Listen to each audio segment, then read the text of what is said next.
الحمد لله نحمده ونستعينه ونستغفره ونؤمن به ونتوكل عليه ونعوذ بالله من شرور أنفسنا ومن سيئات أعمالنا من يهده الله فلا مضل له ومن يضلله فلا هادي له وأشهد أن لا إله إلا الله وحده لا شريك له وأشهد أن سيدنا ومولانا محمدا عبده ورسوله صلى الله تعالى عليه وعلى آله وأصحابه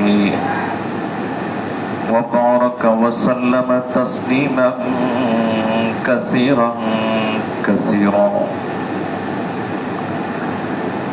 أما بعد فأعوذ بالله من الشيطان الرجيم. بسم الله الرحمن الرحيم. فمن يعمل مثقال ذرة خيرا يره ومن يعمل مثقال ذرة شرا يره. بارك الله لنا ولكم في القرآن العظيم ونفعنا به. أستغفر الله لي ولكم ولسائر المسلمين إنه هو الغفور الرحيم. اللهم صل على سيدنا محمد وعلى آل سيدنا محمد وبارك وسلم. اللهم صل على سيدنا محمد وعلى آل سيدنا محمد وبارك وسلم. اللهم صل على سيدنا محمد وعلى آل سيدنا محمد وبارك وسلم. সমস্ত প্রশংসা আল্লাহ তাআলার জন্য। আল্লাহ তাআলা আমাদেরকে দীর্ঘ এক মাস পর আবার এখানে আল্লাহর জন্য কিছু সময় বের করে বসার তৌফিক দান করেছেন। এজন্য অন্তঃস্থল থেকে আল্লাহ তাআলার শুকর আদায় করি, আলহামদুলিল্লাহ। কুরআন মাজিদের একটা প্রসিদ্ধ সূরা সূরাতুল জিলজাল। সূরাতুল জিলজালের ছোট্ট দুটি আয়াত আপনাদের সামনে তেলাওয়াত করা হয়েছে। তেলাওয়াতকৃত এই দুটি আয়াতে আল্লাহ তাআলা বলেন যে ফামান ইয়া'মাল মিসকালা যাররাতিন খায়রান ইয়ারা ওয়া মান ইয়া'মাল মিসকালা যাররাতিন শাররান ইয়ারা। যাররা পরিমাণ আমল, চাই সেটা নেক আমল হোক কিংবা গুনাহ হোক, ভালো কাজ হোক কিংবা খারাপ কাজ হোক, যেভাবেই করি না কেন, লোকচক্ষুর আড়ালে কিংবা লোকচক্ষুর সামনে, কেউই দেখে নাই হয়তো, কিন্তু একজন তো দেখেছেন। আল্লাহ তাআলা বলেন এই সামান্য পরিমাণ আমলও, যাররা পরিমাণ আমলও কিয়ামতের দিন তোমার সামনে পেশ করা হবে, তোমাকে দেখানো হবে। কোন আমল আমাদের গোপন থাকবে না। যেই কাজই করি প্রকাশ্যে কিংবা গোপনে সবই আল্লাহ তাআলা দেখতে পান। কিয়ামতের দিন সেটা আমাদেরকে দেখানো হবে, আল্লাহ সংরক্ষণ করেন। হাকিমুল উম্মত মুজাদ্দিদুল মিল্লাত শাহ আশরাফ আলী থানভী রাহমাতুল্লাহ আলাইহি বলতেন, এই জমিনের প্রতিটা অংশ আমাদের জন্য ক্যামেরা হিসাবে কাজ করে। আমরা যখন কোনো অন্যায় আমল করি সেটার সাক্ষী থেকে যায়। আবার যখন গুনাহ করি তখনও সেটার সাক্ষী থেকে যায়। আল্লাহ তাআলা কোরআন মাজিদের মধ্যে বলেন, ইয়াউমা ইযিন তুহাদ্দিসু আখবারাহা। জমিনের মধ্যে আমরা যা কিছু করি কিয়ামতের দিন সে সব বলে দিবে আল্লাহর কাছে। কে কি কোন আমল করছি, গুনাহ করলো বলে দিবে, বদ আমল করলো বলে দিবে। আল্লাহ যদি কিয়ামতের দিন আমাদের কাছ থেকে এরকম বিচার নেন, শক্ত বিচার, তাহলে যেহেতু অনুপরিমাণ আমলও আল্লাহর কাছে গোপন নয়, সুতরাং আল্লাহ যদি কারো কাছ থেকে বিচার নেন তাহলে তার জন্য শাস্তি ছাড়া কোনো উপায় থাকবে না। এজন্য হাদিসে রাসূলুল্লাহ সাল্লাল্লাহু আলাইহি ওয়াসাল্লাম বলেন, আল্লাহ যদি কাউকে বলেন যে হিসাব দাও, ফাকাদ উযিবা, তাহলে অর্থ আল্লাহ তাকে শাস্তি দিতে চান। এজন্য নবীজি আমাদেরকে দোয়া শিক্ষা দিয়েছেন, আল্লাহুম্মা হাসিবনি হিসাবান ইয়াসীরা। হে আল্লাহ, আপনি আমাদের হিসাব নিকাশ সহজ করে দেন। হিসাব নিকাশ সহজ যেন আমাদের হয়, এজন্য উলামায়ে কেরাম আমাদেরকে কিছু পরামর্শ দিয়েছেন। আজকে এই পরামর্শের মধ্যে থেকে 5টা পরামর্শ আপনাদেরকে দিব। আল্লাহ যেন কিয়ামতের দিন আমাদের হিসাব সহজ করে দেন। কারণ আল্লাহ যদি কিয়ামতের দিন হিসাব কঠিন করেন তাহলে তার জন্য জাহান্নাম ছাড়া কোনো উপায় নাই। সুতরাং আমাদের জন্য হিসাব সহজ হয়, এজন্য 5টা আমল, 5টা পরামর্শ আপনাদেরকে দিয়ে যাব। সকলে আমরা মনোযোগ সহকারে শুনবো এবং আমল করার চেষ্টা করব ইনশাআল্লাহ। আল্লাহ আমাদেরকে তৌফিক দান করুন। এই জন্য 5 আমল শুনে আল্লাহর কাছে হিসাব সহজ করাতে চাই তো ইনশাআল্লাহ। আল্লাহ তৌফিক দান করুন, সবাই বলে আমিন। আমিও দোয়া চাই আল্লাহ যেন এই 5টা আমলের উপর আমাকেও আমল করার তৌফিক দান করেন। আর আপনাদের জন্য দোয়া করি আল্লাহ যেন আপনাদেরকে তৌফিক দান করেন। সবকিছুর মূলত হলো আল্লাহর প্রিয় হওয়া, আল্লাহর সন্তুষ্টি অর্জন করা, আল্লাহকে পাওয়া। আল্লাহকে পাওয়া মানে আল্লাহর সন্তুষ্টি পাওয়া। তো সবকিছুর মূলত হলো আল্লাহর সন্তুষ্টি অর্জন করা, আল্লাহকে পাওয়া। স্বয়ং বিচারক যিনি বিচার করবেন তিনি যদি আপনার উপর সন্তুষ্ট হয়ে যান তাহলে আপনার হিসাব নিকাশ এমনিতেই সহজ হয়ে যাবে। এজন্য কোরআন মাজিদ আল্লাহ তাআলা বলেন, ওয়া রিদওয়ানু মিনাল্লাহি আকবার। আল্লাহর সন্তুষ্টির চাইতে বড় কিছু, বড় সম্পদ, বড় নিয়ামত আর কোনোটা নাই। সবচাইতে বড় সম্পদের নাম হলো আল্লাহ খুশি হয়ে যাওয়া। যেন আমাদের বুজুর্গ হযরত শামসুল হক ফরিদপুরি রাহমাতুল্লাহ আলাইহি বলতেন, তুমি যদি আল্লাহকে পেয়ে যাও তাহলে জগতের সবকিছু পেয়ে গেছো, আর যদি আল্লাহকে না পাও তাহলে জগতের কিছুই পাও না। এই জন্য মূল তো হলো আল্লাহকে পেয়ে যাওয়া, আল্লাহর সন্তুষ্টি পেয়ে যাওয়া। বিখ্যাত তাবেঈ হযরতে তাবেঈ হযরত ওয়াহিব ইবনে ওয়ারাদ রাহিমাহুল্লাহ, ওনাকে জিজ্ঞেস করা হয়েছিল যে মুমিন, একজন মুমিনের সবচাইতে বড় খুশির দিন কোনটি? একজন মুমিনের জন্য সবচাইতে আনন্দের দিন কোনটি? তিনি বলেন যে একজন মুমিনের জন্য সবচাইতে আনন্দের দিন হলো ওই দিন যেই দিন আল্লাহ তাকে উদ্দেশ্য করে বলবেন, বান্দা আমি আল্লাহ তোমার উপর সন্তুষ্ট। ওই দিনটা হবে একজন মুমিনের সবচাইতে বড় আনন্দের দিন। আমাদের সেই আনন্দের দিন যেন আসে এবং আমাদের জন্য যেন হিসাব নিকাশ সহজ হয়ে যায়, এজন্য 5টা পরামর্শ দিয়ে যাব। আমল করবেন তো ইনশাআল্লাহ। আবার বলি, অল্প সময়ের ভিতরে 5টা পরামর্শ দিব। আমিও দোয়া চাই আল্লাহ যেন আমাকে আমল করার তৌফিক দান করেন। প্রথম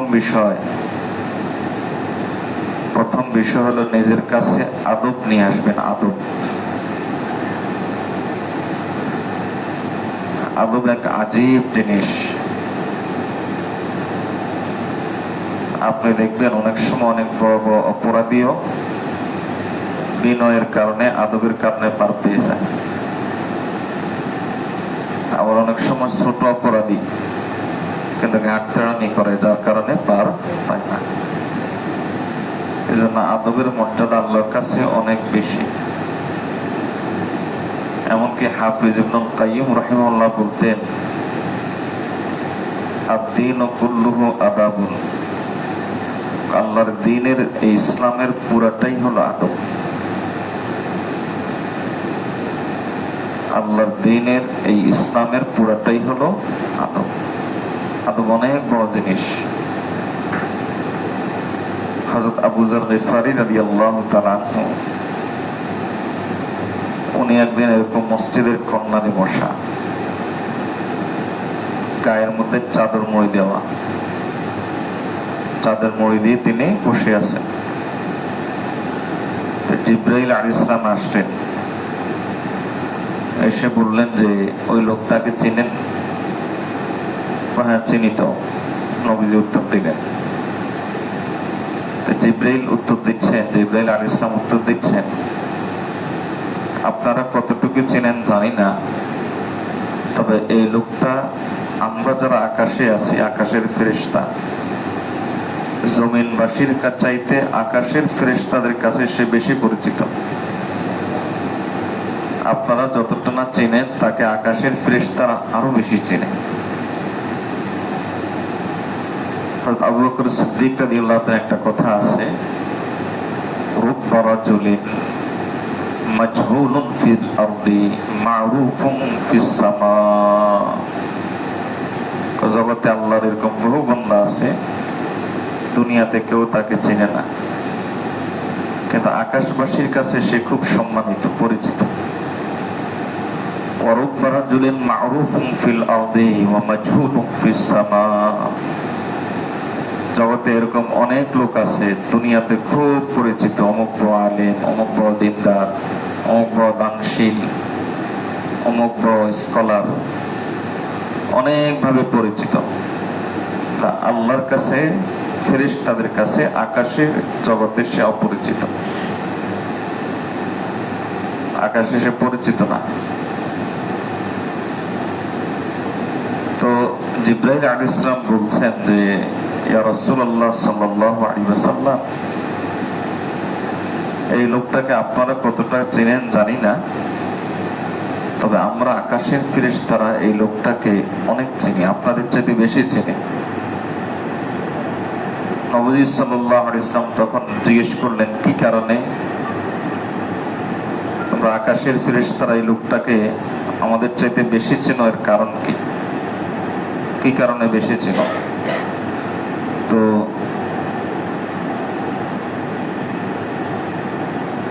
জিবরাইল আলাইহিস সালাম উত্তর দিচ্ছেন যে তার মধ্যে 2টা গুণ আছে। আল্লাহ আমাদেরকে এই 2টা গুণ নিয়ে আসার তৌফিক দান করুন। একটা গুণ হলো তার মধ্যে আদব আছে, আদব।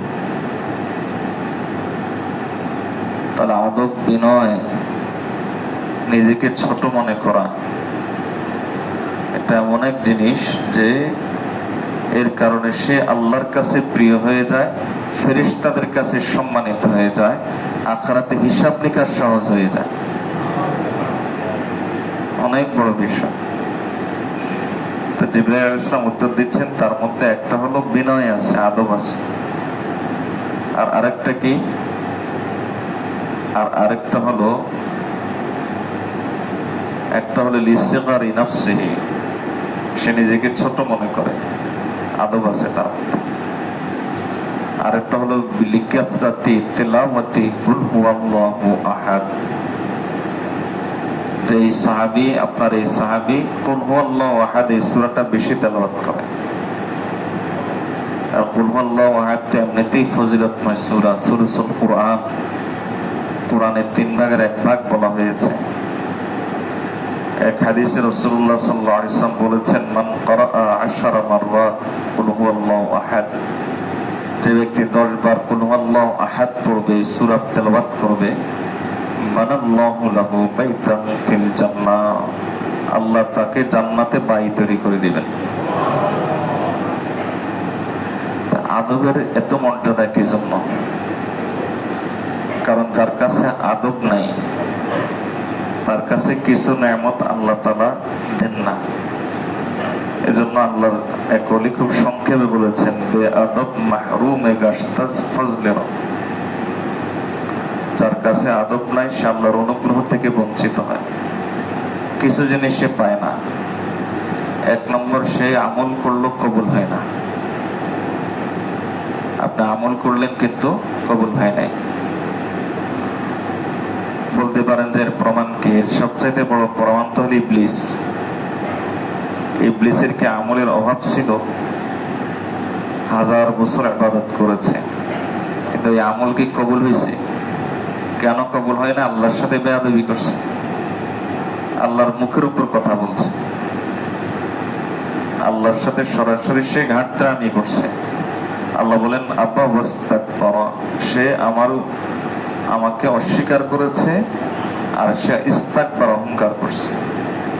তাই বেয়াদবির কারণে আল্লাহ তাআলা তাকে তার রহমত থেকে মাহরুম করে দিয়েছে। তো আদবের অভাবে একজন মানুষ রহমত থেকেও মাহরুম হয়ে যায়। আর তাহলে 1 নম্বরে যে জিনিস থেকে সে বঞ্চিত হয় সেটা হতে সে আমল করে কবুল হয় না। তখন সে জগতের সবাইকে মনে করে যে খারাপ হয়ে গেছে, আমি ভালো আছি। আর হাদিসে রাসূলুল্লাহ সাল্লাল্লাহু আলাইহি ওয়াসাল্লাম বলেন, মান ক্বালা হালাকান নাস ফাহুয়া আহলাকুহুম, যে মনে করে সবাই খারাপ আমি ভালো, নবীজি বলেন সে সবচাইতে বড় নষ্ট, সে সবচাইতে বড় খারাপের ভিতরে আছে। এই জন্য আমাদের কিছু ভাইকে দেখবেন যে এই জিনিসটার অভাব, ইলম শিখে থেকে অনলাইন থেকে, ফেসবুক থেকে, ইউটিউব থেকে, এরপরে মনে করে আর কেউ কিছু বুঝে না, আমরাই বেশি বুঝি। এই জাতীয় মানসিকতা যাদের, কিয়ামতের দিন আল্লাহ তাদের সাথে আচরণ কঠোর করবেন, হিসাব নিকাশ তার জন্য কঠিন হয়ে যাবে। এই জন্য বলেন তো, হিসাব নিকাশ যদি সহজ করতে চাই, মাশায়েখ কয়টা পরামর্শ দিয়েছেন? 5টা। অনেক পরামর্শের মধ্যে থেকে 5টা সবচেয়ে প্রসিদ্ধ পরামর্শ। তার মধ্যে 1 নম্বর পরামর্শ হলো নিজের মধ্যে কি নিয়ে আসতে হবে? আদব নিয়ে আসতে হবে। যেন বড়কে সম্মান করা, ছোটকে স্নেহ করা, বড়ের সামনে কথা না বলা, বড়ের সামনে উঁচু আওয়াজে কথা না বলা। আল্লাহ তাআলা কোরআন মাজিদে আয়াত নাযিল করেছেন, লা তারফাউ আসওয়াতাকুম ফাওকা সাওতিন নবী, খবরদার নবীর কথার উপর যেন তোমাদের কথা না হয়। এরপর আল্লাহ তাআলা বলেন, যদি এরকম হয় তাহলে তোমাদের আমল আল্লাহ নষ্ট করে দিবেন। তাহলে যা বলেন তো, আমল যদি নষ্ট হয়ে যায়, আমল করলাম কিন্তু নষ্ট হয়ে গেল, তাহলে হিসাব নিকাশটা এমনিতেই কঠিন হয়ে যাবে। এই জন্য 1 নম্বর পরামর্শ হলো আদব। 1 নম্বর পরামর্শ কি? 2 নম্বর পরামর্শ, 2 নম্বর পরামর্শ হলো নামাজে খুশু খুজু। কি বলেছে বলেন? নামাজে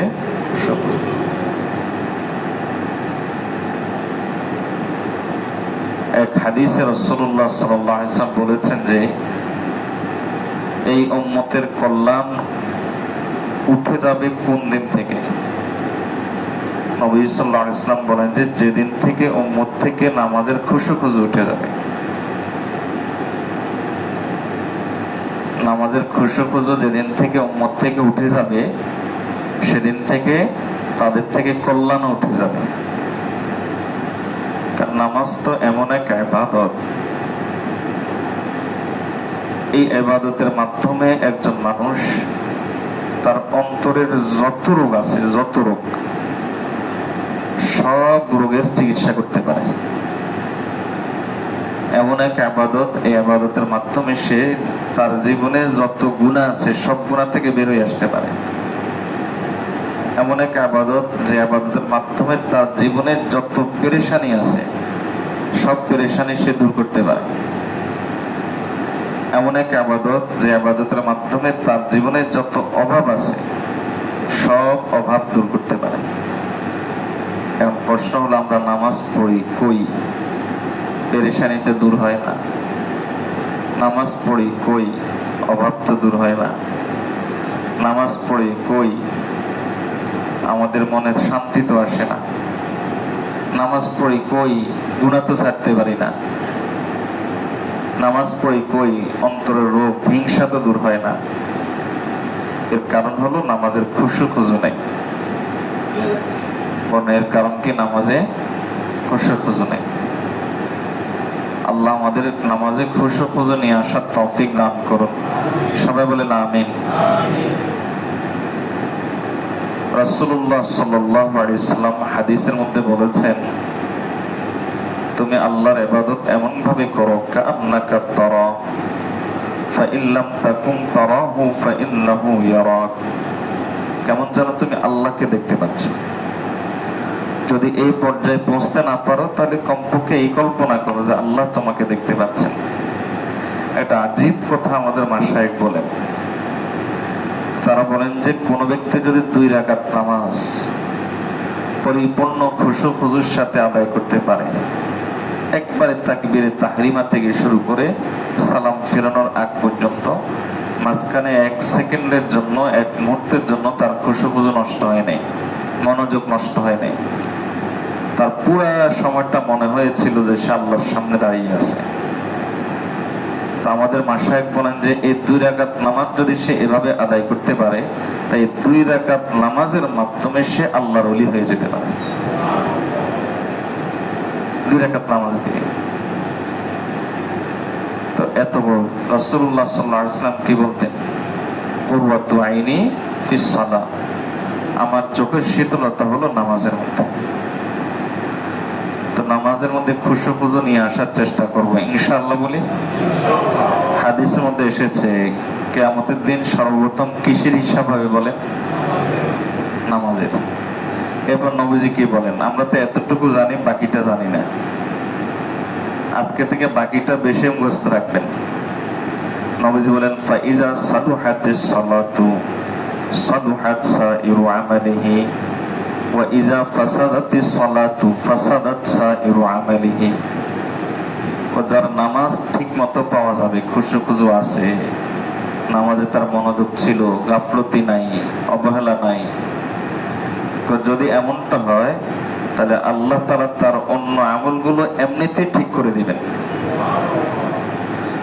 তাহলে হিসাব সহজ হয়ে যাচ্ছে। নামাজ সুন্দর মানে অন্য আমল সুন্দর, আর নামাজ সুন্দর না মানে অন্য আমল সুন্দর না। নবী সাল্লাল্লাহু আলাইহি ওয়াসাল্লাম বলেন যে যদি তার নামাজ নষ্ট হয় তাহলে আল্লাহ অন্য আমল তার নষ্ট করে দিবেন। এই জন্য বলেন, হিসাব নিকাশ আল্লাহর কাছে সহজ করানোর জন্য 2 নম্বর আমলের নাম কি বলেন? খুশু খুজু। নামাজের মধ্যে খুশু খুজু। আপনি নামাজ পড়লেন কিন্তু খুশু খুজু নাই, এর অর্থ হলো আপনি নামাজের রূহ বা প্রাণ আপনার মধ্যে আনতে পারেন নাই। আল্লাহর আরিফ সুন্দর করে বলে, রোজ ইকবাল বলেছেন, রাহ গিয়া রুসপে আযাব রূহে বেলালিনা রে ফালসাফা রাহ গিয়া তালকিন হাসানিনা। আমাদের নামাজের অবস্থা হলো এই যে 2 রাকাত নামাজে 2টা দোকানে 2টা ব্যবসার হিসাব করবে। তাহলে 1 নম্বর বলেন, আল্লাহর কাছে হিসাব নিকাশ সহজ করানোর জন্য 1 নম্বর আমলের নাম, 1 নম্বর পরামর্শ কি বলেন? মনে রাখবেন এগুলো, আরেকজনকে বলবেন। 1 নম্বর পরামর্শ কি বলেন? আদব। 2 নম্বর পরামর্শ খুশু খুজু। নামাজের মধ্যে খুশু খুজু।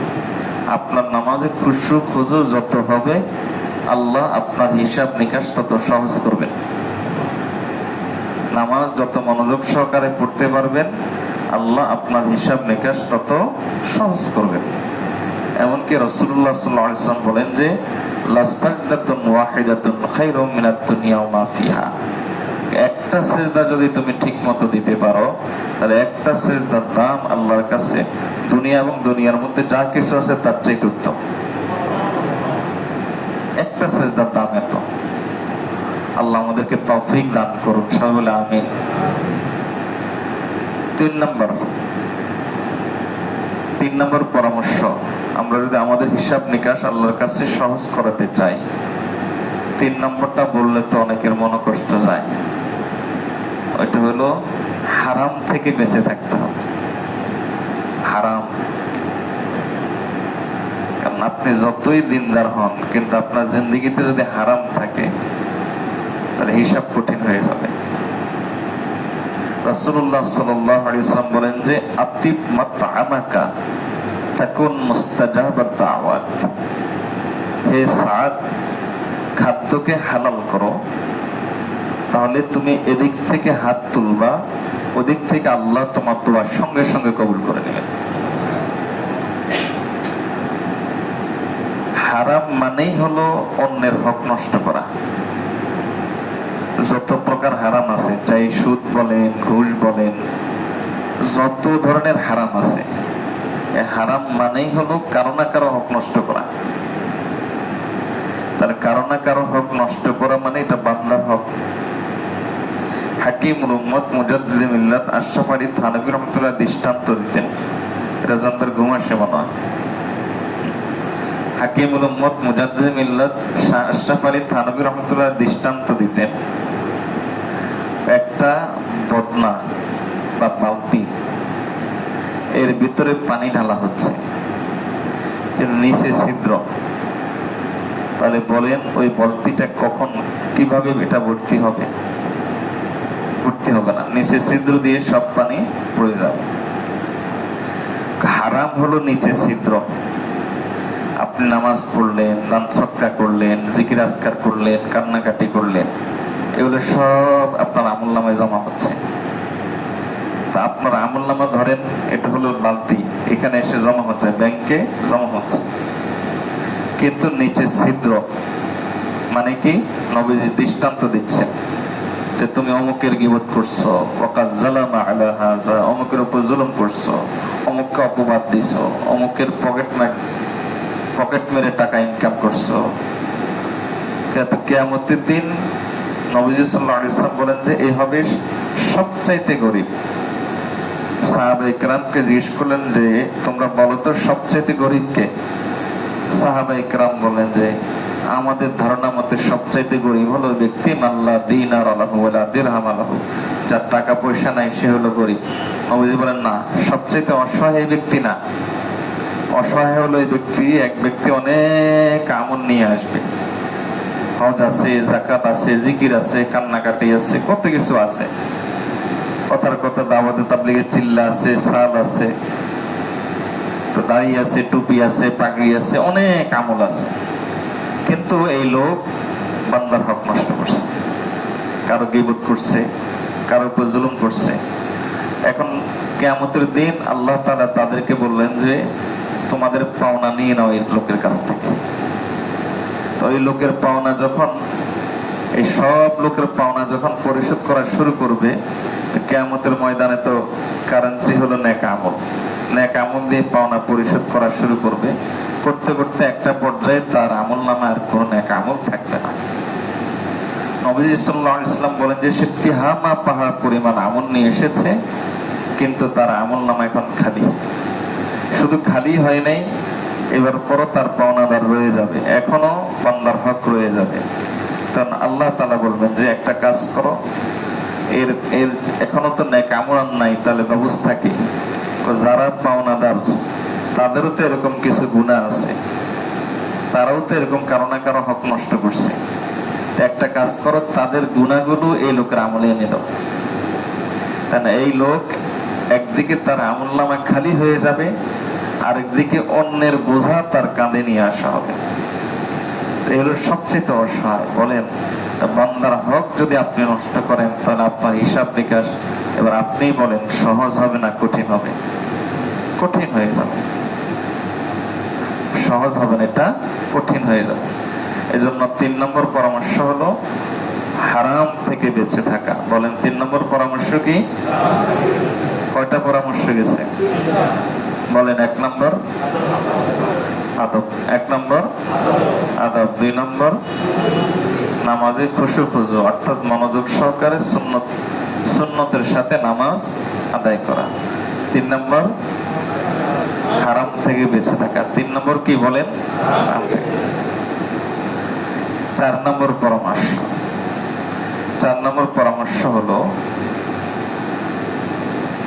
যারা আখিরাত মুখী, আখিরাতের সন্তান, আবনাউল আখিরা, অর্থাৎ যারা আল্লাহওয়ালা, নেককার, ভালো মানুষ, আপনি তাদের সাথে থাকবেন। কারণ কিয়ামতের দিন হয়তো এরকম হবে যে আপনার আমল অনুযায়ী আপনি নাজাত পাওয়ার উপযুক্ত না, কিন্তু আপনি একজন আল্লাহওয়ালার সাথে ছিলেন, তাকে মহব্বত করতেন, তার মজলিসে বসতেন, উনি নাজাত পেয়ে যাবেন। নবী সাল্লাল্লাহু আলাইহি ওয়াসাল্লাম বলেন যে এখন তুমি তার মর্যাদায় আমল দিয়ে পৌঁছতে পারবে না। পৌঁছার রাস্তা কি? পৌঁছার রাস্তা হলো সোহবত, পৌঁছার রাস্তা হলো মহব্বত।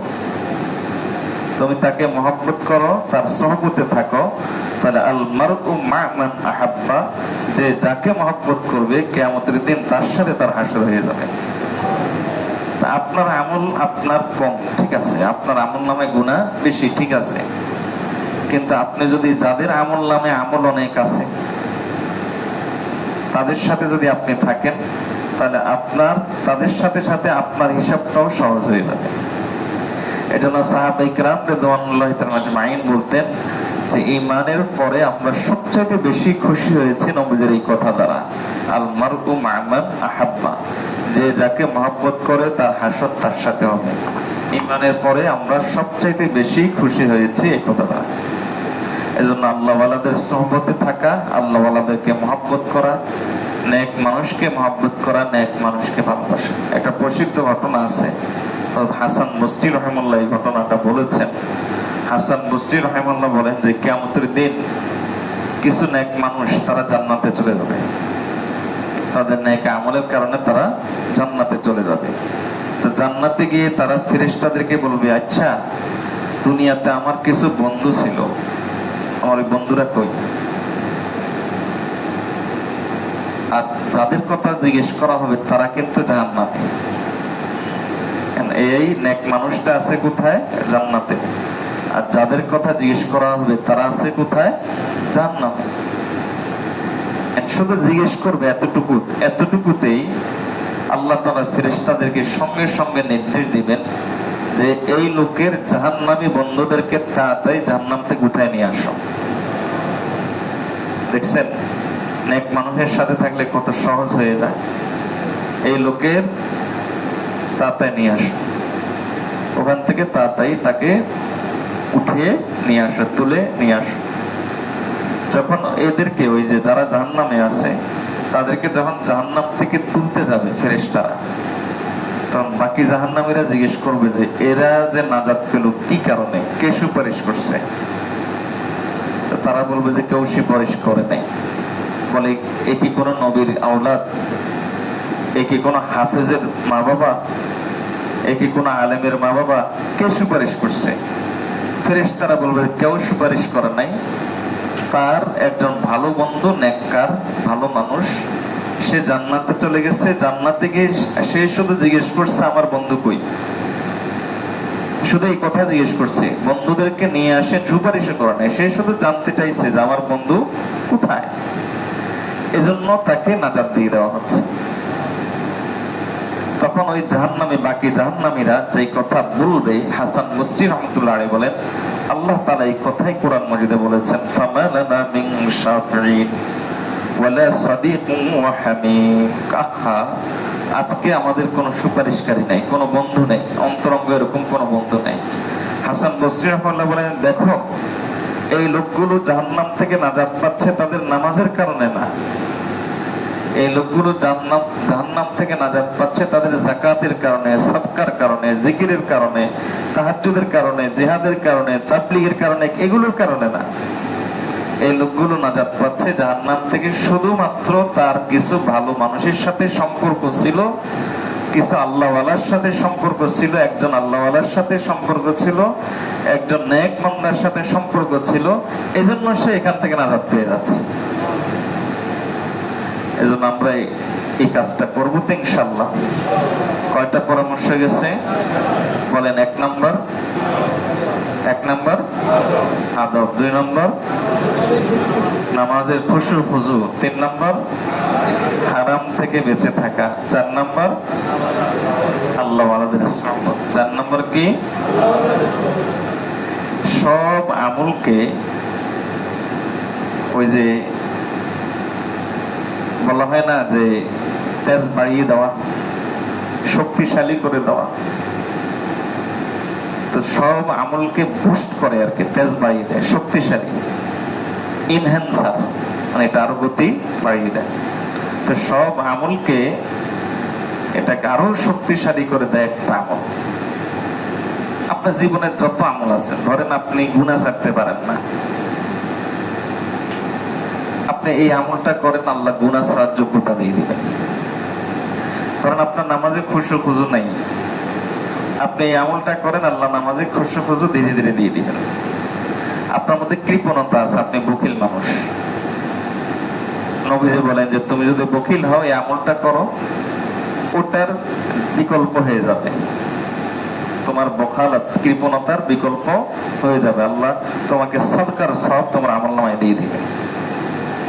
মোট কথা, আপনার জীবনে যত অপূর্ণতা আছে, ধরেন একটা বিল্ডিং আপনি তৈরি করছেন, খুব সুন্দর করে বিল্ডিং বানিয়েছেন, কিন্তু দরজাটা দেন নাই, তাহলে কেমন লাগে বিল্ডিংটা? তা বিল্ডিংটা অপূর্ণ রয়ে গেল। একজন মানুষের জীবনে অনেক গুণ আছে, সে সত্যবাদী, ভালো মানুষ, কিন্তু এই গুণটা যদি না থাকে তাহলে সে অপরিপূর্ণ। আর এই গুণটা থাকলে যত জায়গায় তার ডিস্টার্ব আছে, তার জীবনে যত জায়গায় সমস্যা আছে, সব সমস্যার সমাধান আল্লাহ নিজ হাতে আপনার করে দিবেন, নিজে নিজে আল্লাহ করে দিবেন। ওই আমল উম্মত ভুলে গেছে, ওই আমলের নাম হলো আল্লাহর জিকির। বলেন তো এই আমলের নাম কি? আল্লাহর জিকির। আপনার জীবনে যত অপূর্ণতা আছে, আপনার জীবনে নামাজ কম আছে, আল্লাহ তাআলা এই জায়গায় এটা এই জিকির করলে ওই জায়গা ভরে দিবেন। আপনার জীবনে গুনাহ আছে, আল্লাহ জিকির করলে ওই গুনাহটা আপনি আস্তে আস্তে রিমুভ করে দিবেন। এই যে আল্লাহর জিকিরকে আপনি বলতে পারেন যে এটা আমার গুনাহকে রিমুভ করার মতো একটা জিনিস, আবার আমার আমলকে শক্তিশালী করার মতো একটা জিনিস, তাহলে এটা হলো আল্লাহর জিকির।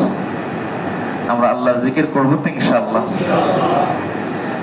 একটা সময় ছিল, আমাদের মুরব্বীরা বলতে পারবেন, আমাদের দেশে ওয়াজ মাহফিল হলে ওয়াজের ফাঁকে ফাঁকে জিকির করত, জিকিরের একটা অভ্যাস ছিল, বা এমনিতেই ওয়াজ মাহফিল মানেই সেখানে অনেক অনেক পোস্টারে তখন লেখা থাকতো ওয়াজ মাহফিল ও হালকায় জিকির। আপনারা দেখছেন কিনা কে জানে, আমরাও দেখছি, ওয়াজ মাহফিল মানে জিকির। কিন্তু এখন ওয়াজ মাহফিল মানে আল্লাহ মাফ করুক ইল্লা মাশাআল্লাহ হক্কান উলামায়ে কেরাম বাদে অধিকাংশ হয়ে গেছে কিছু হাসি তামাশা জায়গা। আর যত হাসি তামাশা করা যায় ইউটিউবে তত ভিউ পাওয়া যায়, তত ভাইরাল হওয়া যায়, আর যত ভাইরাল হওয়া যায় তত বড় বক্তা হওয়া যায়। আল্লাহর কাছে পানাহ চাই। এই ধরেন আমাদের দেশের একজন বড় আলেম, এখন বাইতুল মুকাররমের উসিলা উনাকে আমরা চিনি, উলামায়ে কেরাম আগ থেকে চিনতেন, হযরত মাওলানা আব্দুল মালিক সাহেব দাওয়াত বারাকাত। বাইতুল মুকাররমের খতিব হওয়ার উসিলা এখন আমরা অনেকে চিনি, কিন্তু আমরা এর আগে কি চিনতাম? এর আগে আমাদের কাছে বড় আলেমকে ইউটিউবে কার বেশি ভিউ আছে, অথচ এই এশিয়া উপমহাদেশের মধ্যে অন্যতম হাদিস বিশারদ, অন্যতম যার কিতাব হাদিসের উপর কিতাব, তিনি উসুল হাদিসের উপর মানে হাদিস শাস্ত্রের মূলনীতির উপর তিনি কিতাব লিখেছেন, ওই কিতাব আরব ইউনিভার্সিটি গুলোতে যেটা পড়ানো হয়, অথচ আমরা তাকে চিনি। তাহলে আল্লাহর এই বান্দার একটা অভ্যাস আছে, আপনারা খেয়াল করবেন, উনি বয়ান করতেছেন কিছুক্ষণ পর পর লা ইলাহা ইল্লাল্লাহ জিকিরের অভ্যাস, এই যে এটা সাহাবায়ে কেরামের অভ্যাস ছিল। হযরত আবু বকর সিদ্দিক রাদিয়াল্লাহু তাআলা ওনার অভ্যাস ছিল, তিনি সুবহানাল্লাহ, বুঝছেন? বুঝেন নাই মনে হয়? এবার নিঃশ্বাস নেন, সুবহানাল্লাহ। কথা বুঝেন নাই? মানে কথার ফাঁকে ফাঁকে ওনার কি আসতো? সুবহানাল্লাহ। আমাদের বাংলার একটা কথা বলা হয় না, মুদ্রা দোষ। এটা মুদ্রা দোষ না, ওনাদের ছিল মুদ্রা গুণ। ওনাদের ছিল মুদ্রা গুণ, এটা তো দোষ না, গুণ। সেটা কি? কথা বলতেছেন হঠাৎ করে একটা জিকির, অপ্রাসঙ্গিক ভাবে একটা জিকির, অথচ জিকিরের বিষয়টা আলোচনাই নেই। নবীজির এই অভ্যাস ছিল। সাহাবী বলতেছেন, আমি এক মজলিসে নবীদের ইস্তেগফার বলছি। আচ্ছা, ওই মজলিসে কি ইস্তেগফার করার জন্য বসছেন? না, অন্য কথা হয়েছে, অন্য আলোচনা হয়েছে, অন্য জিনিসও আলোচনা হয়েছে। তো সাহাবী বলতেছেন, আমি এক মজলিসে নবীদের ইস্তেগফার গুনেছি 100 বারেরও বেশি, এক মজলিসে। আমরা এতক্ষণ পর্যন্ত কত কথা, প্রায় 1 ঘন্টা হয়ে গেল, আমরা কত কথা বললাম, কিন্তু আমাদের কয়বার জিকির হয়েছে বলে? তো এটা, এই যে জিকিরের মজলিস, জিকির এর অভ্যাস, এটা অনেক দামি জিনিস। ফেরেশতারা এই মজলিস নিয়ে আল্লাহর কাছে খুব গর্ব করে। হাদিসে আছে, মজলিস থেকে উঠার আগে আল্লাহর পক্ষ থেকে 2টা ঘোষণা আসে, কুমু মাগফুরিন লাকুম, এখান থেকে এমন ভাবে উঠো যে তোমাদেরকে মাফ করে দেওয়া হয়েছে। ওয়াকাদ বুদ্দিলাত সাইয়্যাতুকুম হাসানাত, তোমাদের নেক আমলগুলো, গুনাহগুলোকে নেক আমল দ্বারা পরিবর্তন করা হয়েছে। এজন্য হাদিসে আছে, তোমার গুনাহ হয়ে গেছে, যদি তোমার গুনাহ হয়ে যায়, ফাআতবি সাইয়্যাতাল হাসানা, তাহলে গুনার পরে একটা নেক আমল করে নাও। আবু যর গিফারি রাদিয়াল্লাহু তাআলা বলেন যে, ইয়া রাসূলুল্লাহ সাল্লাল্লাহু আলাইহি ওয়াসাল্লাম, কি নেক আমল করব? আমিনাল হাসানাতি লা ইলাহা ইল্লাল্লাহ, লা ইলাহা ইল্লাল্লাহ জিকির করে চলবে তো? নবী সাল্লাল্লাহু আলাইহি ওয়াসাল্লাম বলেন যে, কেন চলবে না? এটা তো হলো সবচেয়ে উত্তম নেক আমল। বাল হিয়া আফদালুল হাসানাত, এটা সবচেয়ে উত্তম নেক আমল। ধরেন আপনার ছোট সন্তান বা আপনার নাতি, আপনার নাতনি, তার বয়স ধরেন 2 বছর, তো সে এমন একটা কথা বলছে যেটা 60 বছরের বুড়ার মতো, কথাটা বলে ফেলছে 60 বছরের বুড়ার মতো। তো আপনারা কি করেন? পরিবারের একটা আলোচনার টপিক হয়ে যায় যে এখন পাকনা কথা কয়। ধরেন পরিবারের সবাই মিলে যখন গল্প করে, তখন দেখবেন যে তার এই পাকনামি নিয়ে অধিকাংশ গল্পের 1 ঘন্টা গল্প করলে 30 মিনিটই থাকবে তার এই পাকনামি নিয়ে কথা। এতটা সবাই আনন্দ পায়, মজা পায়। কেন? ছোট্ট মানুষ এত পাকনা কথা বলে ফেলছে। লা ইলাহা ইল্লাল্লাহর ভার, এটা আমি আর আপনি নিতে পারবো না। এটা আমার আপনার জবান উচ্চারণ করার মতো না। কিন্তু আমার আপনার জবান যখন উচ্চারণ করে ফেলে, তখন এই ছোট্ট মানুষ এত বড় কালিমা আপনি উচ্চারণ করছেন, এই ছোট্ট মানুষটা এত বড় কালিমা উচ্চারণ করছেন, যে কালিমা আকাশ জমিন কোনো কিছু বহন করতে পারবে না। তখন আল্লাহর কাছে এটা মায়ার লাগে, আল্লাহর কাছে এটা মজার লাগে।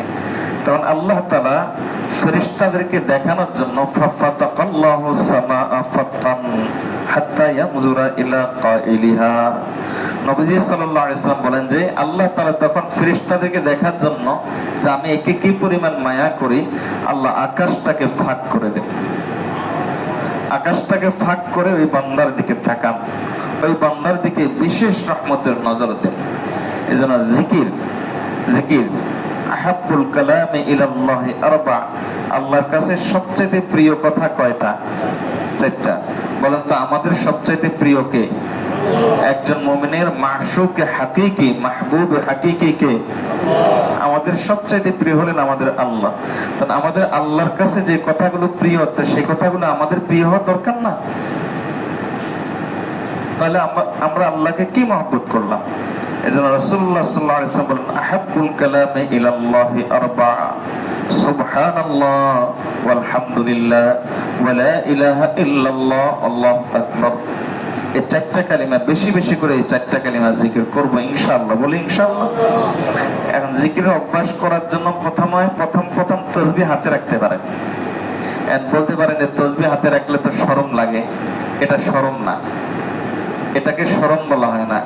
এটা হলো আপনার, এটা একটা হলো হায়া, লজ্জা, শরম, আর একটা হলো ইনকেবাজ। আরবিতে বলে ইনকেবাজ। ইনকেবাজ মানে বেহুদা শরম, মানে এই শরম আসলে শরম না, এটা হলো বেহুদা শরম। তো এটা হলো বেহুদা শরম। হ্যাঁ, আপনি এই কথা বলতে পারেন যে তসবিহ হাতে রাখলে রিয়া আসে, এটা বাস্তব। তসবিহ হাতে রাখলে শরম লাগে, এটা হলো শয়তানি কথা। হ্যাঁ, এটা বলতে পারেন যে তসবিহ হাতে রাখলে রিয়া আসে, এটা বাস্তব। তো রিয়া আসার সমাধান তসবিহ না রাখা না, রিয়া আসার সমাধান হলো আপনি মনে মনে ইস্তেগফার করবেন, মনে মনে আপনি ইস্তেগফার করুন, হে আল্লাহ আপনি রিয়া থেকে বাঁচান। এটা হলো রিয়ার সমাধান। আর আমাদের বুজুর্গ হযরত রশিদ আহমদ গঙ্গোহী রাহমাতুল্লাহ আলাইহি বলতেন যে একটা নেক আমল প্রথম রিয়া থাকে, আস্তে আস্তে এটা অভ্যাস হয়ে যায়, এরপর আস্তে আস্তে এই অভ্যাস থেকে এটা ইবাদত হয়ে যায়, একসময় ইখলাস চলে আসে। আপনার একটা সময় যখন অভ্যাস হয়ে যাবে তখন দেখবেন যে আপনার তাসবিহের দরকার হবে না, আপনি তখন তাসবিহ নেবেন না, রিয়া থেকেও বাঁচলেন, আপনার রিয়া থেকেও বেঁচে গেলেন। আর তাসবিহের দরকার, তাসবিহ তো ইবাদত না, তাসবিহ তো একটা তা না, জাস্ট আপনাকে স্মরণ করে দিচ্ছে, রিমাইন্ডার। এটা আমরা যেমন ফজরের সময় অ্যালার্ম দিয়ে শুই, ওটা যেমন তাসবিহটা এরকম আপনাকে স্মরণ করে দিচ্ছে, তুমি এখন আল্লাহ আল্লাহ করো, তুমি এখন সুবহানাল্লাহ বলো, তুমি এখন আলহামদুলিল্লাহ বলো। এটা হলো রিমাইন্ডার। তো তাসবিহ আপনার যদি আপনার হাতে থাকে তাহলে আপনাকে রিমাইন্ডার দিবে সে বারবার, তুই দুই একবার হলো সুবহানাল্লাহ বল। তো তাসবিহ এটা ইবাদত না, বেদাত না, বুঝাইতে পারি নাই। এটা ইবাদত না, বেদাত না। কারণ ইবাদতে বেদাত হয় কোথায়? ইবাদতে। বেদাত হয় কিসে? ইবাদতে। তাসবিহ আমরা যেটা তাসবিহ বলতে যে তাসবিহ দানা যেটা আর কি, এই তাসবিহের এই মালাটা নেওয়া এটা ইবাদত না, বেদাত না, তবে এটা রিমাইন্ডার। এটা হলো আমার মনোযোগ আমাকে আবার স্মরণ করিয়ে দিচ্ছে। যেমন আমরা ঘড়ির মধ্যে অ্যালার্ম দিয়ে রাখি, ওটা যেমন এটাও তেমন। তো ঘড়ির মধ্যে আপনি ফজরের সময় অ্যালার্ম দিয়ে রাখা, এটা ইবাদত না, বেদাত না। ঠিক তেমনি ভাবে একটা তাসবিহর দানা হাতে রাখা ইবাদত না, বেদাত না। তবে আমরা দুর্বল, আমাদের জন্য সুবিধা এটা। এজন্য প্রথম অভ্যাস করার জন্য প্রয়োজনে তাসবিহ দানা নেন, প্রয়োজনে একটা তাসবিহর মালা নেন, এরপর অভ্যাস হয়ে গেলে দেখবেন আর এটা দরকার হবে না। আপনি চুপ থাকলো কিন্তু আপনার দিল চুপ থাকবে না। জবান খামোশ দিল গাফিল नहीं है। তখন আপনার জবান খামোশ থাকলো, দিলে কিন্তু তখন আল্লাহ আল্লাহ জিকির চলতে থাকবে। दुनिया की मशगलों में भी वो बाखुदा रहे, सबके साथ रहकर भी सबसे जुदा रहे। তখন দেখা যাবে যে দুনিয়ার ব্যস্ততার মধ্যেও আপনার অন্তরে চলছে আল্লাহ আল্লাহ আল্লাহ আল্লাহ, কোন না কোন জিকির আপনার অন্তরে তখন চলমান হয়ে যাবে। এটাকে বলা হয় কলব জারি হয়ে যাওয়া, এটাকে বলা হয় অন্তর জিন্দা হয়ে যাওয়া, এটাকে বলা হয় আহলে দিল হয়ে যাওয়া, এটাকে বলা হয় দিল আল্লাহর জন্য হয়ে যাওয়া। আল্লাহ আমাদেরকে বেশি বেশি করে জিকির করার তৌফিক দান করুন। আলোচনা শেষ। এবার বলেন তো, আল্লাহর কাছে যদি আমরা হিসাব নিকাশ সহজ করাতে চাই, আল্লাহ আমাদের হিসাব নিকাশ যেন সহজ করে দেন। সবাই বলে আমিন। তাহলে কয়টা পরামর্শ? নম্বর 1 আদব, নম্বর 1 আদব। নম্বর 2 নামাজে খুশু খুজু, নামাজে খুশু খুজু। নম্বর 3